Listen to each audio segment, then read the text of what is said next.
Dober dizajn avtomobila je ena kvaliteta, njegova praktičnost pa druga. No, kaj pa če to združimo? Inženirji so pri razvoju novega Peugeota 308 v karavanski izvedbi poskušali narediti prav to. In ta elegantni uporabnež je zdaj pripeljal tudi na slovenske ceste. No, poglejmo ga od blizu, še prej pa te spomnimo, da se naročiš na naš YouTube kanal.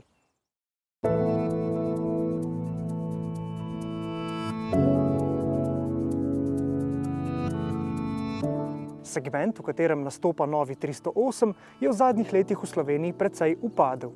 A pri Peugeotu verjamejo, da bo zanje ostal zelo pomemben. Kako to?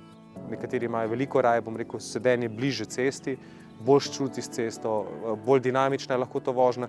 Po drugi strani, ravno zaradi ugodnega CX faktorja, se pravi nizka poraba goriva zaradi dobre aerodinamike. In pa tretja, mislim, da stvar, ki je zelo pomembna, sploh pri karavanski različici. Ta avto za svojo velikostjo, za svojo prostornostjo omogoča skoraj več prostora, kot pa marsikateri športni terenec. Več kot športni terenec in seveda več kot običajna kombi-limuzinska različica. 308 SV namreč ponuja približno 6 cm prirastka pri medosni razdalji in več kot 20 cm prirastka pri zadnjem previsu. S tem pa je največ pridobil prav prtljažnik, ki ima zdaj 608 litrov uporabne prostornine ob postavljeni zadnji klopi, tako pa je približno za tretjino večji. Kljub karavanski obliki pa 308 ostaja odličen na področju aerodinamike. Njegova oblika namreč omogoča količnik zračnega upora le 0,277. In gre za obliko, za katero bi na prvo žogo rekli, da je podrejena ustrezanju očesu bodočega kupca.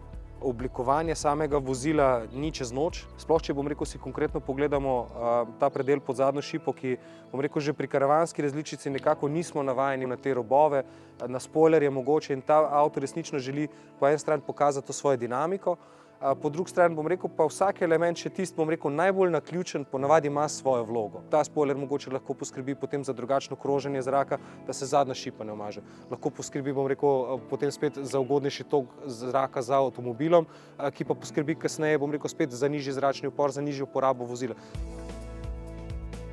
Oblika je pomembna, a seveda je še bolj pomembna uporabniška izkušnja. No in glede na našo uporabniško izkušnjo s kombi-limuzino te generacije in karavani preteklih generacij, bi lahko bil novi SV pravi, udoben družinski potovalnik. Tukaj Peugeot z tem vozilom cilja tako, na tiste uporabnike, ki so že do zdaj vozili modele serije 3, se pravi 308, še mogoče tudi 307 prej, tudi mogoče tisto 407, sploh v karavanski različici, ni bila na prav način nadomeščena in ta avto za svojo dimenzijo in svojo prostornost prav gotovo omogoča, da tudi te stranke, ki so včasih bile izjemno zadovoljne, recimo 407 SV, da najdejo pravega naslednika morda v tem vozilu.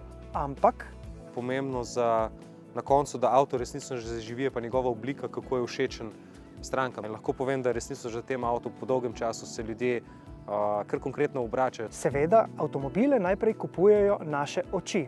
A kombi-limuzinska različica, ki smo jo v našem uredništvu že testirali, nam je postregla tudi z močno tehnično platjo. Predlagamo, da je test običajnega modela 308 vaš naslednji klik.